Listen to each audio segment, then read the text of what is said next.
A Study in Scarlet by Arthur Conan Doyle. This is chapter 6 of the second part of this novel, and this chapter is titled A Continuation of the Reminiscences of John Watson, M.D. Our prisoner's furious resistance did not apparently indicate any ferocity in his disposition towards ourselves, for, on finding himself powerless, he smiled in an affable manner and expressed his hopes that he had not hurt any of us in the scuffle. "I guess you're going to take me to the police station," he remarked to Sherlock Holmes. "My cab's at the door. If you lose my legs, I'll walk down to it. I'm not so light to lift as I used to be." Gregson and Lestrade exchanged glances, as if they thought this proposition rather a bold one, but Holmes at once took the prisoner at his word and loosened the towel which we had bound round his ankles. He rose and stretched his legs as though to assure himself that they were free once more.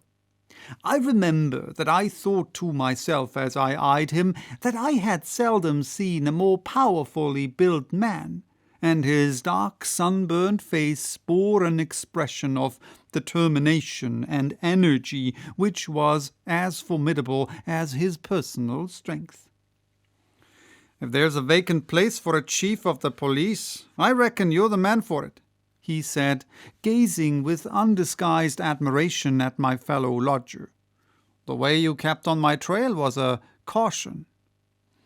"You had better come with me," said Holmes to the two detectives. "I can drive you," said Lestrade. "Good. And Gregson can come inside with me. You too, Doctor. You have taken an interest in the case and may as well stick to us." I assented gladly, and we all descended together. Our prisoner made no attempt at escape, but stepped calmly into the cab which had been his, and we followed him. Lestrade mounted the box, whipped up the horse, and brought us in a very short time to our destination. We were ushered into a small chamber where a police inspector noted down our prisoner's name and the names of the men with whose murder he had been charged.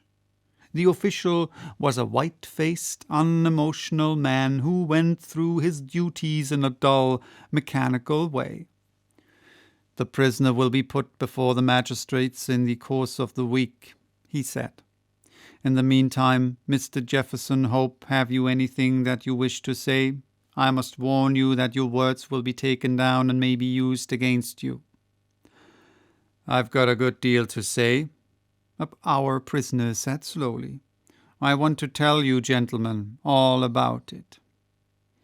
"Hadn't you better reserve that for your trial?" asked the inspector. "I may never be tried," he answered. "You needn't look startled. It isn't suicide I'm thinking of. Are you a doctor?" He turned his fierce dark eyes upon me as he asked this last question. "Yes, I am," I answered. "Then put your hand here," he said, with a smile, motioning with his manacled wrists towards his chest. I did so, and became at once conscious of an extraordinary throbbing and commotion which was going on inside. The walls of his chest seemed to thrill and quiver as a frail building would do inside when some powerful engine was at work. In the silence of the room I could hear a dull humming and buzzing noise which proceeded from the same source. "Why," I cried, "you have an aortic aneurysm." "That's what they call it," he said placidly. "I went to a doctor last week about it, and he told me that it is bound to burst before many days passed. It has been getting worse for years. I got it from overexposure and underfeeding among the Salt Lake Mountains.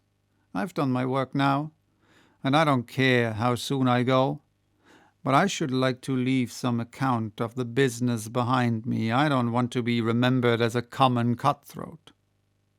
The inspector and the two detectives had a hurried discussion as to the advisability of allowing him to tell his story. "Do you consider, Doctor, that there is immediate danger?" the former asked. "Most certainly there is," I answered. "In that case, it is clearly our duty in the interests of justice to take his statement," said the inspector. "You are at liberty, sir, to give your account, which I again warn you will be taken down." "I'll sit down with your leave," the prisoner said, suiting the action to the words. "This aneurism of mine makes me easily tired, and the tussle we had half an hour ago has not mended matters. I'm on the brink of the grave, and I'm not likely to lie to you. Every word I say is the absolute truth, and how you use it is a matter of no consequence to me." With these words, Jefferson Hope leaned back in his chair and began the following remarkable statement. He spoke in a calm and methodical manner, as though the events which he narrated were commonplace enough. I can vouch for the accuracy of the subjoined account, for I have had access to Lestrade's notebook, in which the prisoner's words were taken down exactly as they were uttered. "It don't much matter to you why I hated these men," he said. "It's enough that they were guilty of the death of two human beings, a father and a daughter, and that they had, therefore, forfeited their own lives. After the lapse of time that has passed since their crime, it was impossible for me to secure a conviction against them in any court. I knew of their guilt, though, and I determined that I should be judge, jury, and executioner all rolled into one.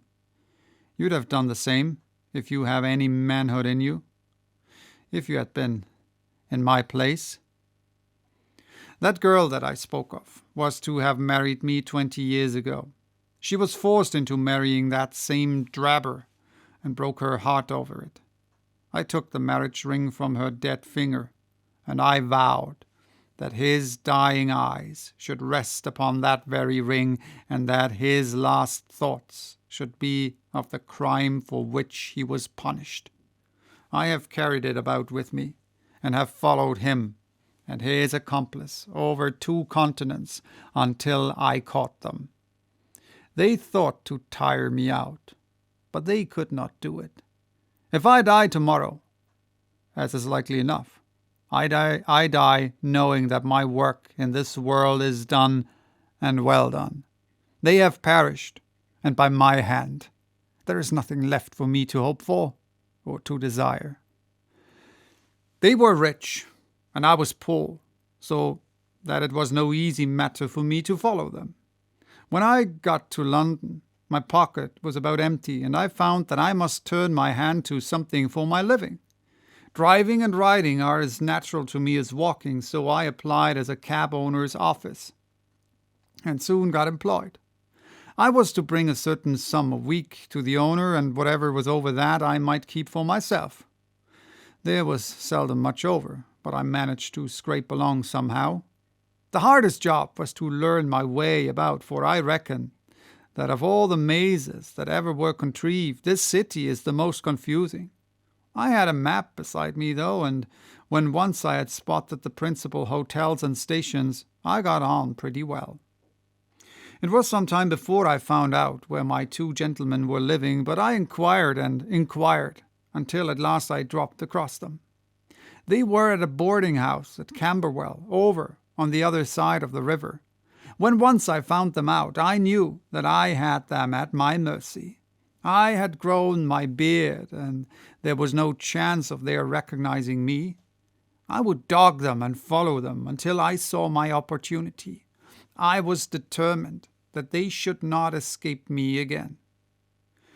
They were very near doing it, for all that.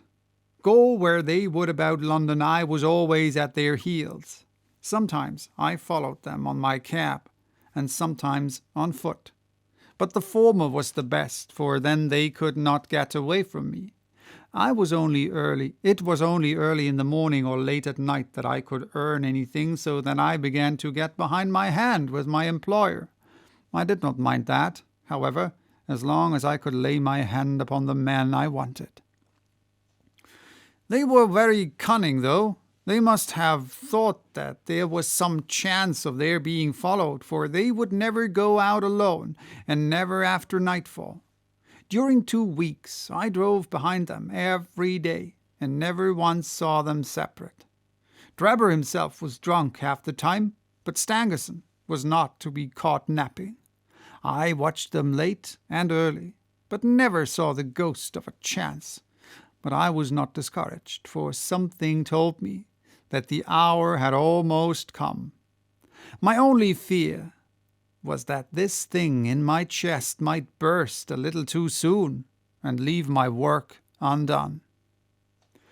At last, one evening, I was driving up and down Torquay Terrace, as the street was called in which they boarded, when I saw a cab drive up to their door. Presently, some luggage was brought out, and after a time Drebber and Stangerson followed it and drove off. I whipped up my horse and kept within sight of them, feeling very ill at ease, for I feared that they were going to shift their quarters. At Euston Station they got out, and I left a boy to hold my horse and followed them on to the platform. I heard them ask for the Liverpool train, and the guard answered that one had just gone, and there would not be another for some hours. Stangerson seemed to be put out at that, but Drebber was rather pleased than otherwise. I got so close to them in the bustle that I could hear every word that passed between them. Drebber said that he had a little business of his own to do, and that if the other would wait for him, he would soon rejoin him. His companion remonstrated with him, and reminded him that they had resolved to stick together. Drebber answered that the matter was a delicate one, and that he must go alone. I could not catch what Stangerson said to that, but the other burst out swearing, and reminded him that he was not anything more than his paid servant, and that he must not presume to dictate to him. On that the secretary gave it up as a bad job, and simply bargained with him that if he missed the last train he should rejoin him at Halliday's private hotel, to which Drebber answered that he would be back on the platform before 11, and made his way out of the station. The moment for which I had waited so long had at last come. I had my enemies within my powers. Together they could protect each other, but singly they were at my mercy. I did not act, however, with undue precipitation. My plans were already formed. There is no satisfaction in vengeance unless the offender has time to realize who it is that strikes him and why retribution has come upon him. I had my plans arranged by which I should have the opportunity of making the man who had wronged me understand that his old sin had found him out. It chanced that some days before, a gentleman who had been engaged in looking over some houses in the Brixton Road had dropped the key of one of them in my carriage. It was claimed that same evening and returned, but in the interval I had taken the moulding of it and had a duplicate constructed. By means of this I had access to at least one spot in this great city where I could rely upon being free from interruption. How to get Drebber to that house was the difficult problem which I had now to solve. He walked down the road and went into 1 or 2 liquor shops, staying for nearly half an hour in the last of them. When he came out, he staggered in his walk, and was evidently pretty well on. There was a hansom just in front of me, and he hailed it. I followed it so close that the nose of my horse was within a yard of his driver the whole way. We rattled across Waterloo Bridge, and through miles of streets, until, to my astonishment, we found ourselves back in the terrace in which he had boarded. I could not imagine what his intention was in returning there, but I went on and pulled up my cab 100 yards or so from the house. He entered it, and his hansom drove away. Give me a glass of water, if you please. My mouth gets dry with the talking. I handed him the glass, and he drank it down. That's better, he said. Well, I waited for a quarter of an hour or more, when suddenly there came a noise like people struggling inside the house. Next moment the door was flung open, and two men appeared, one of whom was Drebber, and the other was a young chap whom I had never seen before. This fellow had Drebber by the collar, and when they came to the head of the steps he gave him a shove and kick which sent him half across the road. "You hound," he cried, shaking his stick at him, "I'll teach you to insult an honest girl." He was so hot that I think he would have thrashed Drebber with his cudgel, only that the cur staggered away down the road as fast as his legs would carry him. He ran as fast as the corner, and then, seeing my cab, he hailed me and jumped in. "Drive me to Halliday's private hotel," he said. When I had him fairly inside my cab, my heart jumped so with joy that I feared lest at this last moment my aneurism might go wrong. I drove along slowly, weighing in my own mind what it was best to do. I might take him right out into the country, and there in some deserted lane have my last interview with him. I had almost decided upon this when he solved the problem for me. The craze for drink had seized him again, and he ordered me to pull up outside a gin palace. He went in, leaving word that I should wait for him. There he remained until closing time, and when he came out, he was so far gone that I knew the game was in my own hands. Don't imagine that I intended to kill him in cold blood. It would only have been rigid justice if I had done so, but I could not bring myself to it. I had long determined that he should have a show for his life if he chose to take advantage of it.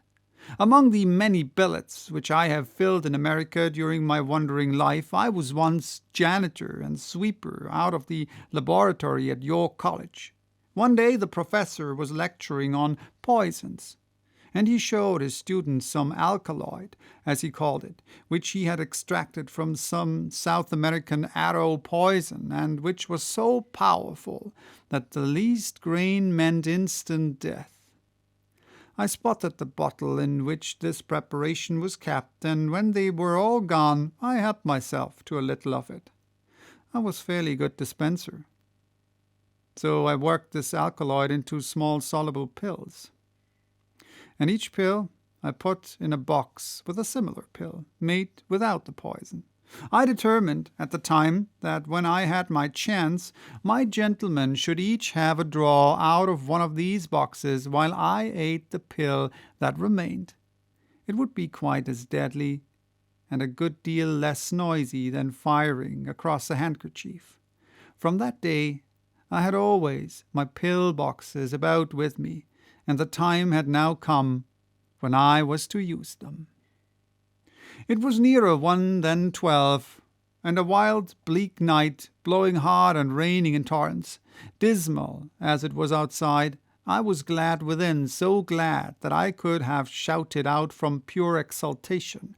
If any of you gentlemen have ever pined for a thing and longed for it during 20 long years and then suddenly found it within your reach, you would understand my feelings. I lit a cigar and puffed at it to steady my nerves, but my hands were trembling and my temples throbbing with excitement. As I drove, I could see old John Ferrier and sweet Lucy looking at me out of the darkness and smiling at me just as plain as I see you all in this room. All the way they were ahead of me, one on each side of the horse, until I pulled up at the house in the Brixton Road.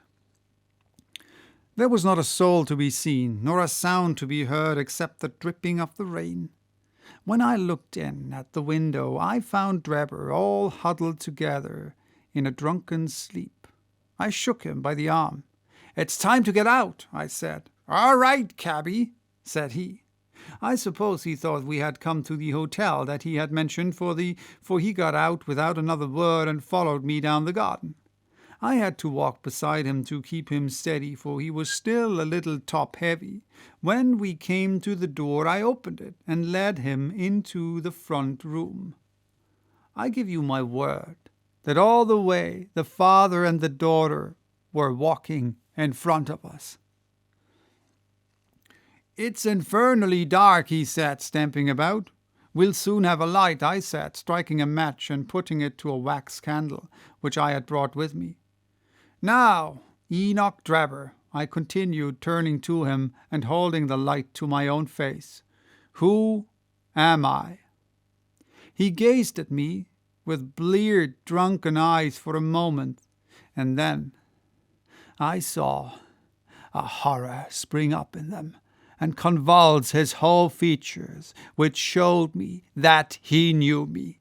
He staggered back with a livid face, and I saw the perspiration break out upon his brow while his teeth chattered in his head. At the sight, I leaned my back against the door and laughed loud and long.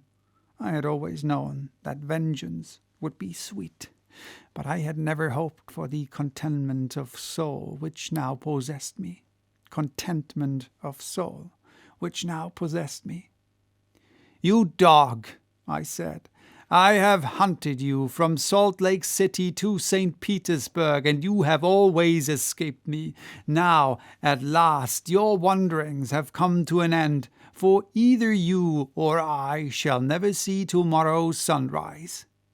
He shrunk still further away as I spoke, and I could see on his pulses in my temples beat like sledge-hammers, and I believe I would have had a fit of some sort if the blood had not gushed from my nose and relieved me.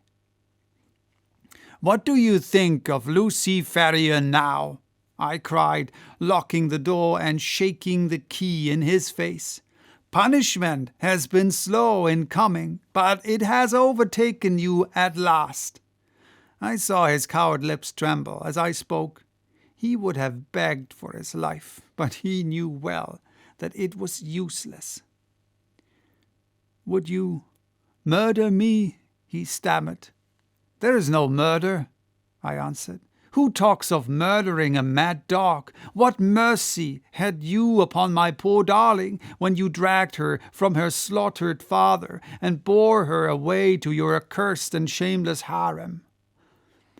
"It was not I who killed her father," he cried, "but it was you who broke her innocent heart," I shrieked, thrusting the box before him. "Let the high God judge between us. Choose and eat. There is death in one and life in the other. I shall take what you leave. Let us see if there is justice upon the earth, or if we are ruled by chance." He cowered away with wild cries and prayers for mercy, but I drew my knife and held it to his throat until he had obeyed me. Then I swallowed the other, and we stood facing one another in silence for a minute or more, waiting to see which was to live and which was to die. Shall I ever forget the look which came over his face when the first warning pangs told him that the poison was in his system? I laughed as I saw it, and held Lucy's marriage ring in front of his eyes.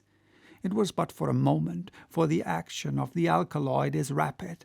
A spasm of pain contorted his features. He threw his hands out in front of him, staggered, and then, with a hoarse cry, fell heavily upon the floor. I turned him over with my foot and placed my hand upon his heart. There was no movement. He was dead. The blood had been streaming from my nose, but I had taken no notice of it. I don't know what it was that put it into my head to write up upon the wall with it. Perhaps it was some mischievous idea of setting the police upon a wrong track, for I felt light-hearted and cheerful. I remembered a German being found in New York with Rache written up above him, and it was argued at the time in the newspapers that the secret societies must have done it. I guess that what puzzled the New Yorkers would puzzle the Londoners, so I dipped my finger in my own blood and printed it on a convenient place on the wall. Then I walked down to my cab and found that there was nobody about and that the night was still very wild. I had driven some distance when I put my hand into the pocket in which I usually kept Lucy's ring and found that it was not there.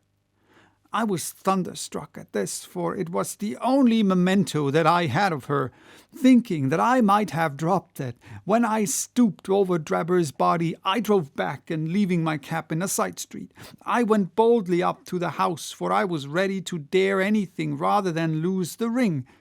When I arrived there, I walked right into the arms of a police officer who was coming out, and only managed to disarm his suspicions by pretending to be hopelessly drunk. That was how Enoch Drebber came to his end. All I had to do then was to do as much for Stangerson and so pay off John Ferrier's debt. I knew that he was staying at Halliday's private hotel, and I hung about all day. But he never came out. Fancy that he suspected something when Drebber failed to put in an appearance. He was cunning, was Stangerson, and always on his guard. If he thought he could keep me off by staying indoors, he was very much mistaken. I soon found out which was the window of his bedroom, and early next morning I took advantage of some ladders which were lying in the lane behind the hotel, and so made my way into his room in the grey of the dawn.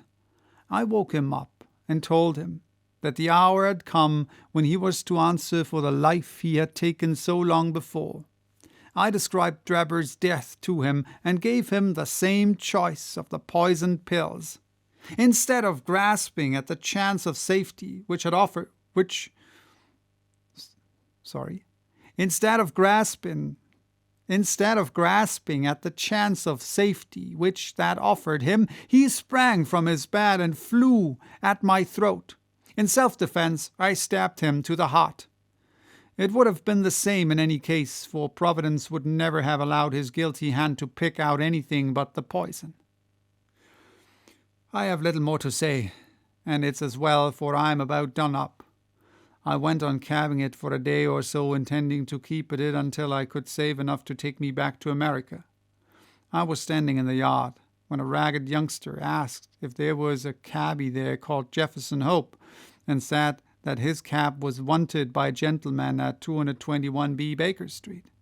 I went round, suspecting no harm, and the next thing I knew, this young man here had the bracelets on my wrists, and as neatly snackled as ever I saw in my life. That's the whole of my story, gentlemen. You may consider me to be a murderer, but I hold that I am just as much an officer of justice as you are. So thrilling had the man's narrative been, and his manner was so impressive, that we had sat silent and absorbed. Even the professional detectives, blasé as they were in every detail of crime, appeared to be keenly interested in the man's story. When he finished, we sat for some minutes in a stillness which was only broken by the scratching of Lestrade's pencil as he gave the finishing touches to his shorthand account. "There is only one point on which I should like a little more information," Sherlock Holmes said at last. "Who was your accomplice? Who came for the ring which I advertised?" The prisoner winked at my friend jocosely. "I can tell my own secrets," he said, "but I don't get other people. I can tell my own secrets," he said, "but I don't get other people into trouble. I saw your advertisement, and I thought it might be a plant, or it might be the ring which I wanted. My friend volunteered to go and see. I think you'll own he did it smartly." "No doubt of that," said Holmes heartily. "Now, gentlemen," the inspector remarked gravely, "the forms of the law must be completed within. On Thursday the prisoner will be brought before the magistrates, and your attendance will be required. Until then I will be responsible for him." He rang the bell as he spoke, and Jefferson Hope was led off by a couple of warders, while my friend and I made our way out of the station and took a cab back to Baker Street. So, that was Chapter 6. Bye-bye till next time with Chapter 7, titled The Conclusion. And I apologize for the noise. There's construction going on in the house, and I don't know when it will end, so I had to get this finished. So, bye-bye till next time.